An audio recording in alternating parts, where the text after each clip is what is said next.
Phew! That's what happens when you mix C4 with a bean burrito. Remember what superhero games used to be like before Rocksteady flipped the script with Batman Arkham Asylum? Maybe you do, but is it really worth remembering? The old-school gamey Deadpool turns out to be an unfortunate throwback to the past in more ways than one.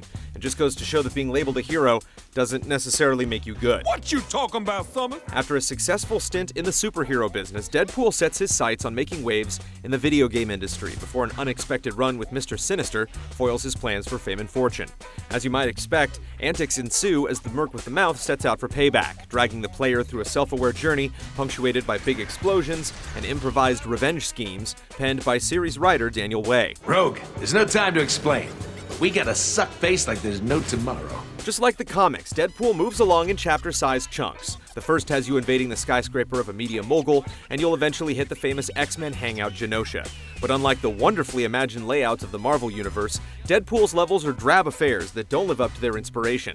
Its poorest moments throw players into inexplicably huge environments blighted by aimless, wasteful space, contributing to an awkward gameplay tempo that never strikes the right balance between action and exploration. The game never finds its flow. You're either overwhelmed by enemies or the crushing monotony of hoofing it to the next checkpoint.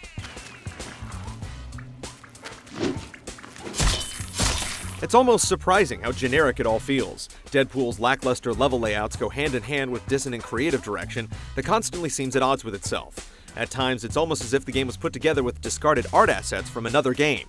Why does Genosha, known to be a modern-day mutant construct, have what looks to be ancient medieval European ruins dotted with Templar crosses underneath it?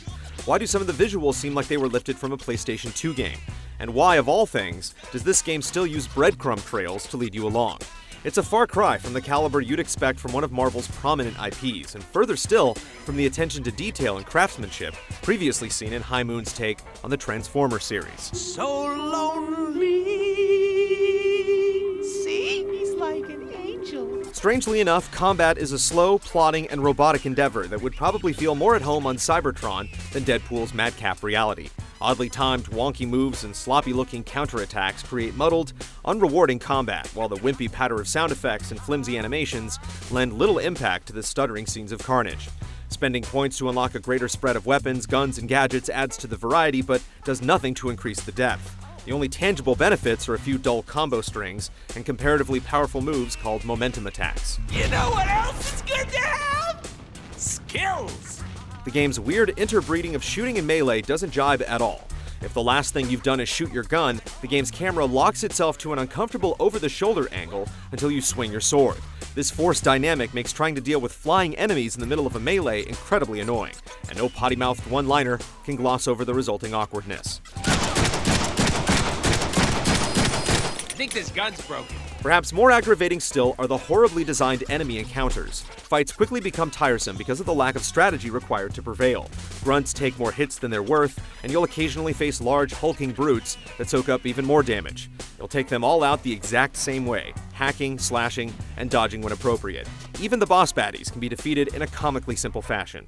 You never feel that you're being rewarded for anything but your persistence. When it comes to tactics and finesse, Deadpool's combat is about as shallow as its humor. Players looking for a little extra punishment on the side will find the challenge mode up to the task, which throws players into a horde-style minigame set in repurposed campaign environments. What are you ex-babes doing here? We'd probably know if we'd read the original script. The game almost feels like a flailing stand-up act, determined to use every gag in the book in hopes that something will stick, from rudimentary platforming and stealth segments to a goofball turret section that hits rock bottom in terms of creativity and enjoyment. But there are also rare flashes of brilliance when the game really utilizes the character to defy convention and bend the rules for the sake of entertainment. The game's best moments are created when Deadpool's self-referential fourth-wall busting antics are in full effect, leading to some chuckle-worthy gags or gimmicky levels that riff on classic video game tropes. Nolan North's vocal performance is also worth mentioning, often selling the character even when the script falls short. Nolan! Hey, what's up, buddy? We're making a game about me. Gotta have you do the VO, man. For all of its attempts to create a humorous and unconventional comic book game, Deadpool is defined more by its pratfalls than its successes, a fundamentally flawed experience that can't begin to keep up with its bombastic superhero lead. Comic fans looking for a mindless romp may find Wade Wilson's misadventures up to the task, but players seeking some actual substance should look for another mercenary to hire. Why is this happening?